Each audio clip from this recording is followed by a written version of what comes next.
Bula! Welcome to the Mobile Kindy Fiji, changing the face of early childhood development in the Pacific, one community at a time presentation. So first we are going to talk about the landscape of ECD, early childhood development in Fiji, before Mobile Kindy came. So Ms. Analesi, can you tell me some of the challenges and the needs that you observed before you created Mobile Kindy? Yes, I think one of the main one that exists here in Fiji was just not understanding the importance of early years of life.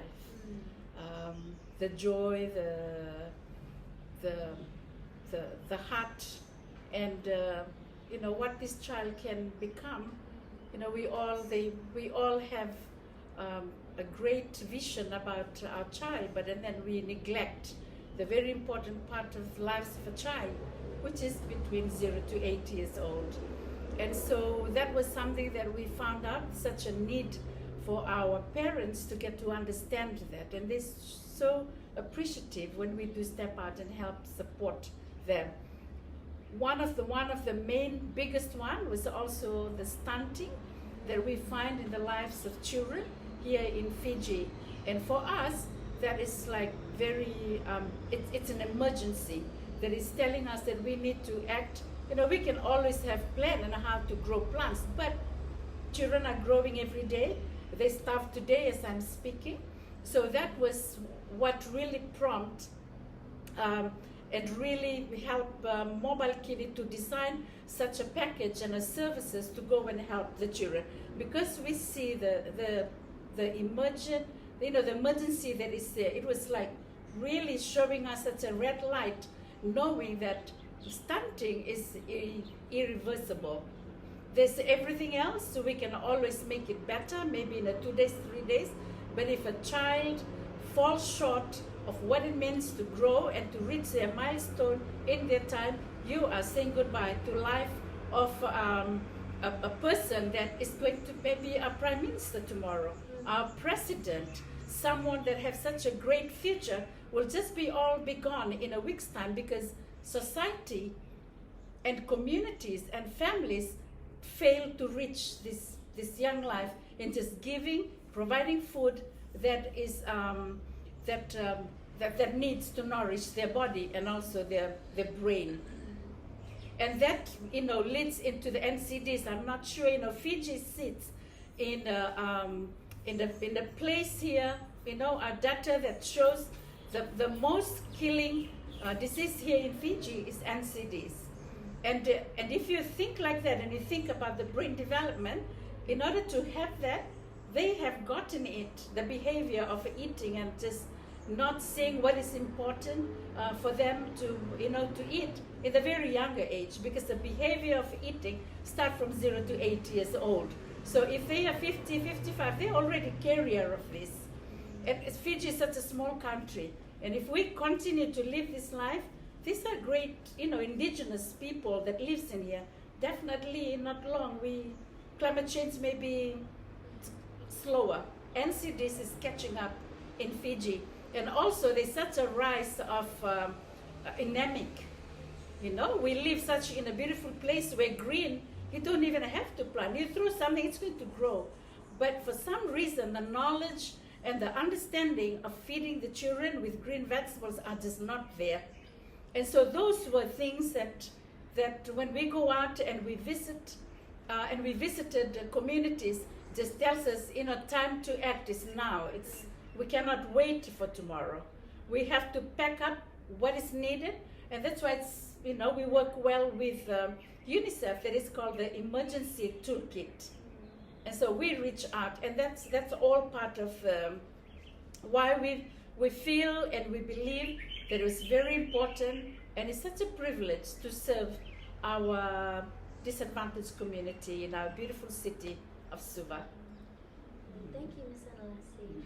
Master Temesia, can you maybe elaborate on some of the accessibility challenges that you noticed before Mobile Kindy? Maybe things like healthcare, education, psychosocial support, social services, things like that? I think to really top it off, the pandemic, COVID-19, was a sign that our country, Fiji, was not doing so well in the early years, early childhood development in general. And so that is why we're working on an early childhood development policy now, because during the pandemic, not just these marginalized communities were recognized for the challenges that they have not having access, but also every other community, whether they were average income earners or above average income earning families, they were struggling with access to any support in general. And so I think the ones that really felt the effect were the mobile kindy communities. Like we've mentioned, they're from our informal settlements, and they have a lot more risks. And just that accessibility before mobile kindy, like you were mentioning, the psychosocial support. Psychosocial support is not recognized here in Fiji just yet as a support that is visible and available from every early childhood development service around the country. We do have, amazing NGOs like Red Cross that provide psychosocial support, but with, just having one NGO supporting 350 and less islands in Fiji. Like I said, our challenge with that geographical status. So that must be one. That is one that I know of. And the second one, I believe, is the healthcare system. For the longest time, our country has struggled, and I think the pandemic was then again another, oh no, what are we going to do?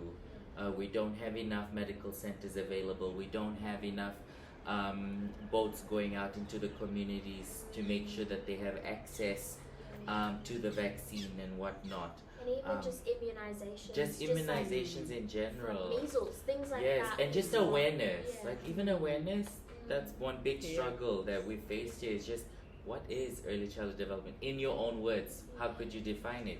These communities are struggling with it, And just to top that off, I think one thing while Miss Analesi was sharing, I think is important for everyone to know that in Fiji, the biggest struggle here is families understanding that early childhood education or early childhood development in general is an investment. It's not an expense. And their children always fall on the expense side, where it's like, oh, we have to buy that, oh, we have to buy this. But realizing that they're investing in their children, that when their children do grow up to be adults or just stepping into teenage years, that they would be able to give back to their families. But you can't expect them to give back if you haven't invested properly into their lives. And so it's that area too, going back again to the services. We don't have financial literacy available for these communities too. So it's overwhelming, but with Mobile Kindy, we're able to execute these services and build partnerships with other programs like Miss Analesi shared, UNICEF, Think Pacific, and so many others. I think that's so true. What you said, like Mobile Kindy, I guess it serves as like a bridge. Yes. So where the way that you step into communities on such a frontier level, and you're linking disadvantaged communities with medical services, dental services, mental health services, parental support programs, early childhood learning. Oh, I forgot to mention even with their birth certificates, because a lot of these children aren't born in a hospital, or the mothers are giving birth in their communities, and so they're not being registered, and so we're able to provide that option to getting their children registered. Is that important, like having a register? Is that Very. important to access? Yes, it's very important because it's needed for them to go into preschool and kindergarten. Yes. That is their only form of identification in the country, because not everyone has a passport. Yes. So without that, that's just another. Well, element. and if you do need a passport, you still need your You birth need your birth- certificate. So That's your first ID. Absolutely, and I guess it comes like it's a generational cycle too, because you may have you know, grandparents living in, or great-grandparents living in communities who haven't been registered. So that line of registration as well. And I must say, with that generational analogy that you're talking about, the biggest one that we're facing this year that we've recognized is these unbanked communities. These communities are unbanked. They have no source of savings, so that is why they can't prepare for a rainy day like the pandemic.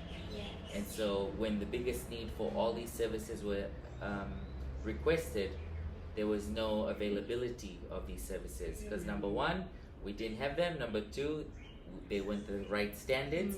Number three, we didn't have the professional development to continue to train staff to be reaching out there. There's a whole cohort of things that kind of contribute to, I guess, an overwhelming amount of needs by many different communities across Fiji. Even things like the quality of medical professionals, the quality of the teaching professionals. I guess that was somewhat lacking or limited before as well. So I guess a very overwhelming thing, but I think from observing what Mobile Kindy does in my position as an intern, something that I've noticed in just observing and listening to stories is that Mobile Kindy, as we were saying before, acts as a bit of a bridge in linking those services, but not only just linking people to services or communities to services, but actually upskilling people into services as well. Like just the level of comprehension. Like why is it important to have to be registered? Because to access this or that. Why is it important to invest in children? Even like something that I've noticed as well is community. Say, for example, there was a climate-related disaster. The source of income, the only amount of income that they have, doesn't go towards let's put that towards our children so that they have nutritious meals, that they can get the health care that they need if they have a disease as a result of that climate-related issue, or let's put them into school so that we can, I guess, upskill the nation so that we can be more knowledgeable, more aware of how to approach certain things like climate change and stuff like that. I think, that's really important that Mobile Kindy not only links, but they upskill at the same time, and they really partner with the communities as well. It's a real relationship, and I think that's why the concept of Mobile Kindy was so important, because of all of the challenges and the needs that both Miss Analesi and Master Temesia was talking about. It was important to have a central hub or a medium that kind of related everything together and kind of met those needs. So that's really important. That here at Mobile Kindy we use is our Mobile Kindy kit. Miss Analesi, where did these kits come from? Oh, this kit comes from UNICEF Fiji, where we worked together when we were doing advocacy, and they saw us on the road, and so they came around and they helped us. So it is called Education in Emergency. So Mobile Kindy concept fits in right into this Education in Emergency kit. So these once before emergency kits came with a whole bunch of resources to support Mobile Kindy with the work that they did. After those resources ran dry, we then repurposed these kits, and we now have a Mobile Kindy anywhere we go. So wherever we take these to and from the communities, we set up a mobile school in their living room, in a community hub, and we have things like, what do we have on your side? The weather chart is here. The topic of inquiry of what they're learning for the week goes up here. So that covers the language area. So they have the science topic. So whether it be talking about the life cycle of a butterfly, they would have it there with a diagram, making sure that it's auditorial, visual, and kinesthetic for the children. They write their date, as you can see on the calendar. And then on that side, Miss Rachel, they have a calendar, so that they're learning their numbers while they're learning also about what the day is. and just the concept of time. Absolutely. We've got things like blocks, I can see manipulatives in here. We've got pencils, books, storybooks. We transport food to and from the children. What type of food do you bring in the Mobile Kindy? So we provide nutritious sandwiches, meal for the children. There's a box of milk that goes along with them, and fruits. And so that's what's happening in every services that we go, so that we can combat stunting that we found out in the beginning. Yeah, so providing that nutrition support. Yes. Absolutely. So there's a whole bunch of resources in here. We even have things like number charts, ABC charts, color flashcards, anything that we can use that is, I guess, sustainable, that is transferable, easy, sometimes somewhat light to carry, and we just take these to and from our communities. Yes. So since Mobile Kindy began, we've seen a really massive improvement in every aspect, in the healthcare of communities that we serve, in the level of education of the communities that we serve, and even just community well-being in general. So can both of you maybe elaborate on some of the improvements that you've seen since Mobile Kindy has engaged with the communities over the years? Right. I think one of the greatest impact that we find that was just so quick and fast for us to see when we come around was the cleanliness. You know how I remember in the first time that we would come in, we will just see a packet of noodles and all these plastic things just flying around. So just by us, introducing the importance of placing rubbish in the rubbish bin, and that was just happened.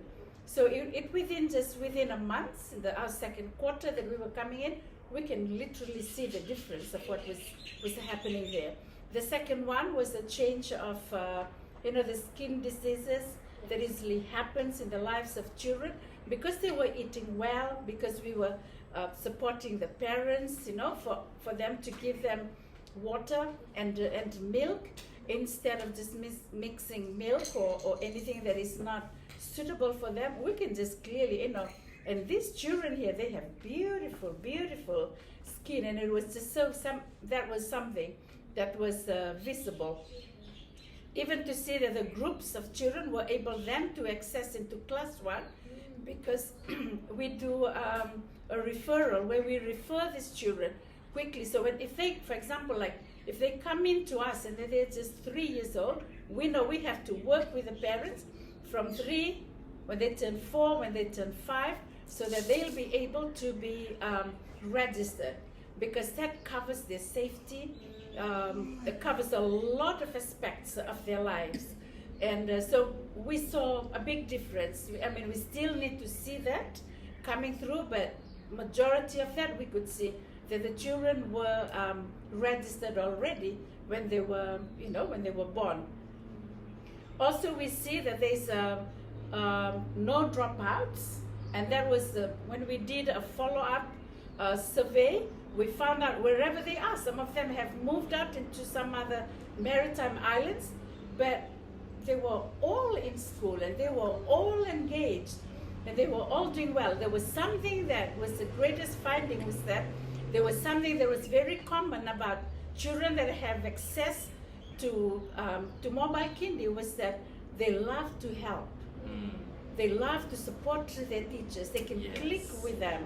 They know how to follow simple instructions. They were confident, and that was something that was very beautiful for us, because we want to see that, because we know Pacific Islanders have so much. They know a lot, but sometimes it's very hard to come out from them.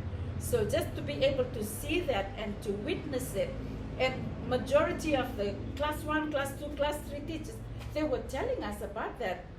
Wow, and some of them, they were scooping awards from their school. So these are some of some of it. Yeah.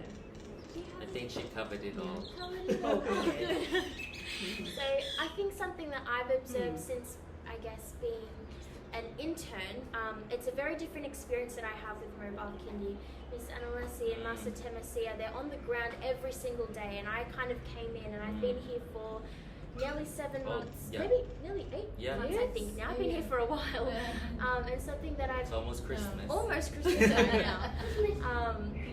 I think something that I've noticed is the difference in what quality early childhood development care looks like in a child compared that has a child that's gone through, I guess, all of their medical checkups, a child that has access to nutritious food, a child that has a community, a family that have social support around them that is emotionally sustainable, and I guess emotionally, like they meet the needs of their child, that they understand why they need to do things like that, and even just access to early education. The difference between a child that has access to that and a child that doesn't. Working in the schools, in the primary and the high schools, I can see a huge difference between children who have gone through Mobile Kindy and children who haven't gone through Mobile Kindy, and it's massive. There are children that I'm engaged with in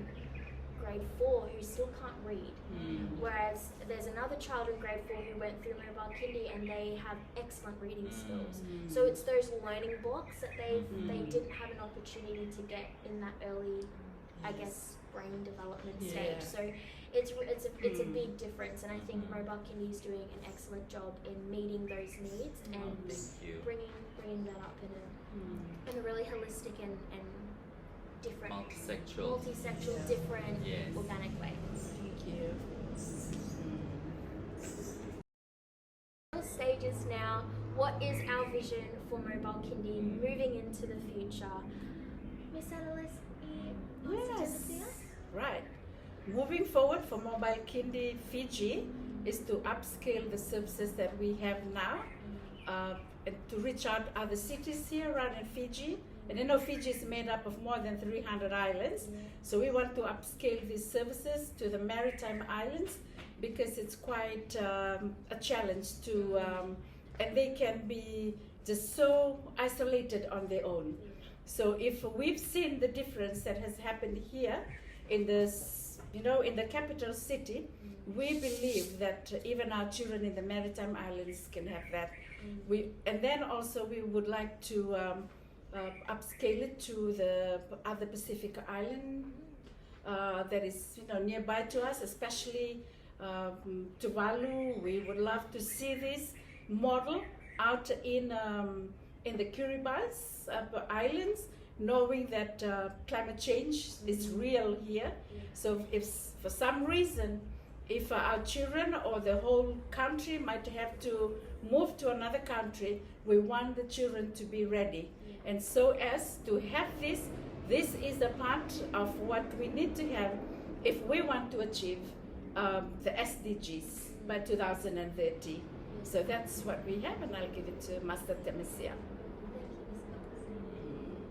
Thank you. I think the vision for Mobile Kindy moving forward is, number one, just like what she shared, is making sure that we're aligned with what the rest of the Pacific is believing for.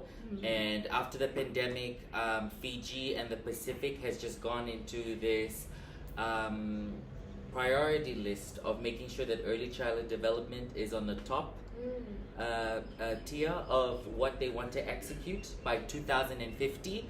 So if you're not aware, please do check out the Pacific Island Forum, where they have a 2050 plan that's strategically talking about the Pacifica call to action and bringing in all these challenges that the community is going through, especially number one being early childhood development, and executing it by making sure that we have policies available for the 15 to 18 Pacific countries that come under that umbrella. And that is also connected again to the Sustainable Development Goals. And the third one, the goal is making sure that climate change is recognized within the curriculum, in the policies, in the underlaying of many projects that are going on right now in Fiji and the Pacific the Mobile Kindy is able to be used as a model. model Model to bring for in. these, yes, a model for these communities to just take and use. And so whether it will be the Mobile Kindy team here in Fiji or not, but it's making sure that these islands and these Pacific countries are aware that there is a service available that is multisexual and easy to take on and move on to any other Pacific island and just contextualizing it. Yes, thank you so much for being a part of our brief discussion today. We would love to continue the discussion with you, so please contact Child Benefit through the emails that you've seen on the presentation. We would love to continue the conversation, answer any questions that you might have. And something that I wanted to leave is, I remember when I first came to Mobile Kindy, Miss Analesi said that the quality of our childhood is the quality of our neighbourhood. So through Mobile Kindy, we're working towards creating a more inclusive, a more accessible, a more kind, a healthy neighbourhood for everyone. So thank you so much for being a part of our conversation today. Menaka. Menaka, Mother.